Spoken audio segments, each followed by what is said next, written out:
بسم اللہ الرحمن الرحیم۔ سنتے کانوں اور دیکھتی آنکھوں کو ہمارا سلام پہنچے۔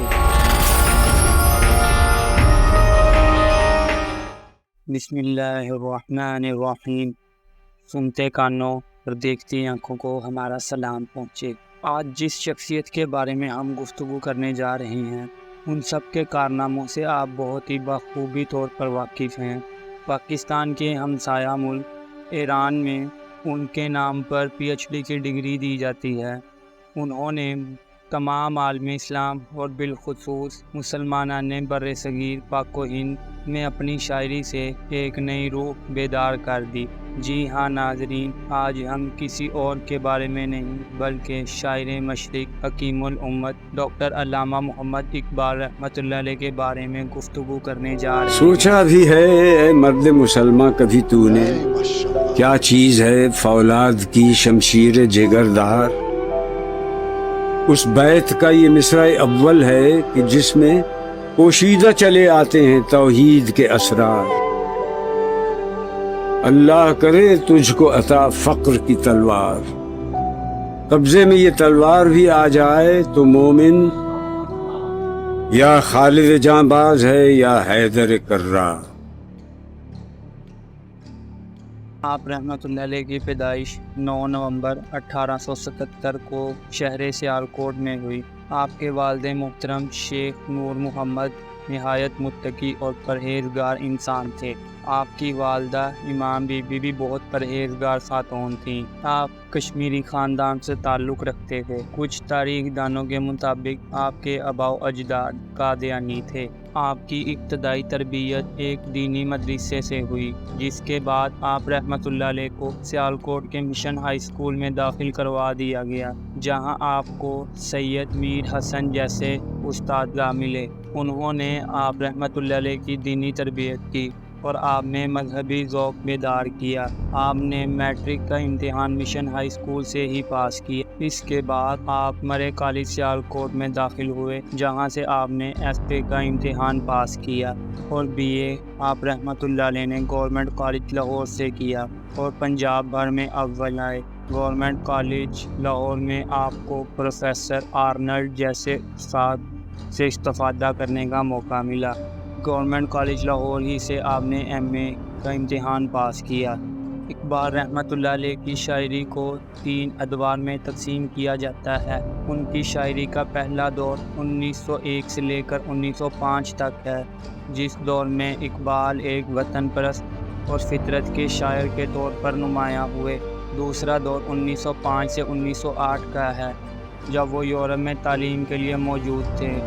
انہوں نے یورپ کی تہذیب کا گہرا مشاہدہ کیا اور کہا کہ یورپ کی بے خدا تہذیب انسانوں کے روحانی اور اخلاقی زوال کا پیش خیمہ ثابت ہو سکتی ہے۔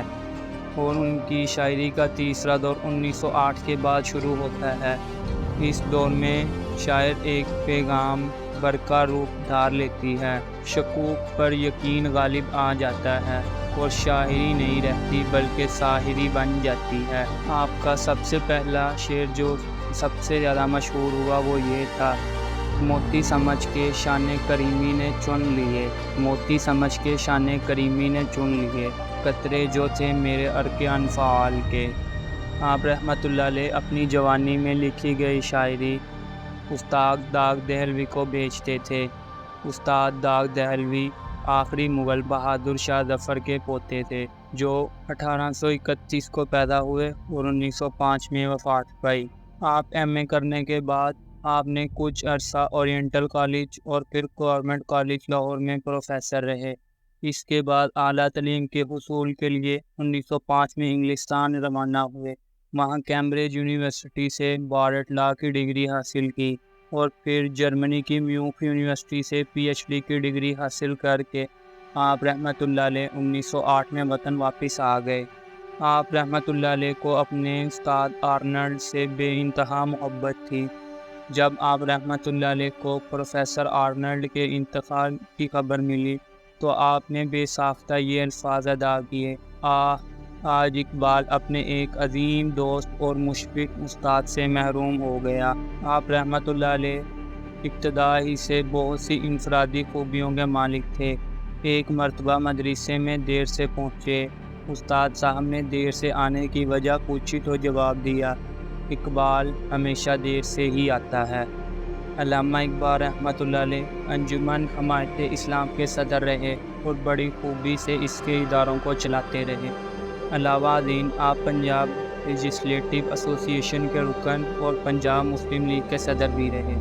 شاعری کی وجہ سے آپ کی شہرت ہندوستان کی سرحدوں کو عبور کر کے سمندر پار تک پہنچ گئی۔ قوم نے آپ کو شاعر مشرق اور ترجمان حقیقت کے خطابات سے نوازا۔ انگریز حکومت نے بھی آپ کو سر کا خطاب دیا اور ریاست بھوپال سے آپ کے لیے 500 روپے ماہوار وظیفہ بھی مقرر ہوا۔ آپ رحمۃ اللہ علیہ نے اپنی زندگی کے بہت سے سال یورپ میں بھی گزارے اور ان کا وہاں پر تہذیب و ثقافت دیکھی، تو آپ نے برِ صغیر واپس آ کر یہ شعر کہا جو بہت ہی زیادہ مشہور ہوا، اٹھا کر پھینک دو باہر گلی میں، اٹھا کر پھینک دو باہر گلی میں، نئی تہذیب کے انڈے ہیں گندے۔ آپ رحمۃ اللہ علیہ اسلام کے بہت ہی زیادہ چاہنے والے تھے۔ ایک موقع پر آپ نے حضرت ابراہیم علیہ السلام کی تعریف کرتے ہوئے فرمایا، بے خطر کود پڑا آتش نمرود میں عشق، بے خطر کود پڑا آتش نمرود میں عشق، عقل ہے محو تماشائے لب حام ابھی۔ ایک جگہ آپ صلی اللہ علیہ وآلہ وسلم کی تعریف کرتے ہوئے ارشاد فرمایا، قوت عشق سے ہر پست کو بالا کر دے، قوت عشق سے ہر پست کو بالا کر دے، ظہر میں اسم محمد سے اجالا کر دے۔ ایک اور جگہ مسلمانوں اور اسلام کی پاسداری کے لیے فرمایا، ایک ہوں مسلم حرم کی پاسبانی کے لیے، ایک ہوں مسلم حرم کی پاسبانی کے لیے، نیل کے ساحل سے لے کر تاب خاک کاشغر۔ اس کے علاوہ آپ رحمۃ اللہ علیہ نے نوجوان کو شاہین سے تشبیہ دیتے ہوئے یہ فرمایا، پرندوں کی دنیا کا درویش ہوں میں، پرندوں کی دنیا کا درویش ہوں میں، کہ شاہین بناتا نہیں آشیان۔ پہلے پہل آپ رحمۃ اللہ علیہ بھی ہندو مسلم اتحاد پر یقین رکھنے والے تھے، جس کے متعلق آپ نے فرمایا تھا، فرد قائم ربط ملت سے ہے تنہا کچھ نہیں، فرد قائم ربط ملت سے ہے تنہا کچھ نہیں، موج ہے دریا میں بیرون دریا کچھ نہیں۔ مگر پھر آپ رحمۃ اللہ علیہ کو ہندوؤں کی سازشوں کا معلوم ہوا، جس کے بعد آپ رحمۃ اللہ علیہ نے 1930 میں خطبہ الہ آباد میں الگ وطن کا تصور پیش کرتے ہوئے یہ فرمایا، ہندوستان ایک ملک نہیں ہے بلکہ بر صغیر ہے، یہاں مختلف مذاہب سے تعلق رکھنے والے اور مختلف زبانیں بولنے والے رہتے ہیں، مسلمان اپنا ایک الگ تشخص چاہتے ہیں۔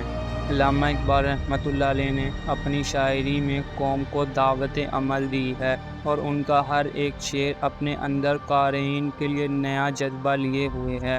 آپ رحمۃ اللہ علیہ نے ایک جگہ پر عمل کے متعلق فرمایا، عمل سے زندگی بنتی ہے جنت بھی جہنم بھی، عمل سے زندگی بنتی ہے جنت بھی جہنم بھی، یہ خاکی اپنی فطرت میں نہ نوری ہے نہ ناری ہے۔ جب گول میز کانفرنسوں کی ناکامیوں کے بعد 1932-33 میں قائد اعظم رحمۃ اللہ علیہ نے یورپ ہی میں رہنے کا فیصلہ کیا، تو وہ کوئی اور نہیں بلکہ علامہ اقبال رحمۃ اللہ علیہ ہی تھے، جنہوں نے 1934 میں یورپ جا کر قائد اعظم رحمۃ اللہ علیہ کو واپس آنے کے لیے راضی کیا اور انہیں مسلم لیگ کی صدارت سنبھالنے کا بھی مشورہ دیا۔ آپ رحمۃ اللہ علیہ نے شاعری میں بہت سی کتابیں لکھیں، جن میں مشہور بانگ دارا جو 1924 میں لکھی گئی، بال جبریل 1935 میں لکھی گئی، ضرب کلیم 1936 میں لکھی گئی، ارمغان حجاز 1938 میں لکھی گئی۔ آپ رحمۃ اللہ علیہ نے مسلمان نوجوانوں کو ابھارتے ہوئے فرمایا، پرے ہے چرخ نیلے فام سے منزل مسلمہ کی، پرے ہے چرخ نیلے فام سے منزل مسلمہ کی، ستارے جس کے گرد راہ ہو وہ کارواں تو ہیں۔ علامہ اقبال رحمۃ اللہ علیہ کی زندگی نے ان سے پاکستان بننے تک وفا نہ کی اور وہ 21 اپریل 1938 کو خالق حقیقی سے جا ملے اور بادشاہی مسجد کے سامنے حضوری باغ میں دفن ہوئے۔ آج بھی بہت سے لوگ وہاں فاتحہ خوانی کے لیے جاتے ہیں اور یوم اقبال کے موقع پر وہاں پھول چڑھائے جاتے ہیں۔ آسمان تیری لحد پر شبنم افشانی کرے، آسمان تیری لحد پر شبنم افشانی کرے، سبزہ و رستہ اس گھر کی نگہبانی کرے۔ اللہ تعالیٰ سے دعا ہے کہ وہ علامہ اقبال رحمۃ اللہ علیہ کو جنت الفردوس میں اعلیٰ ترین مقام عطا فرمائے، آمین۔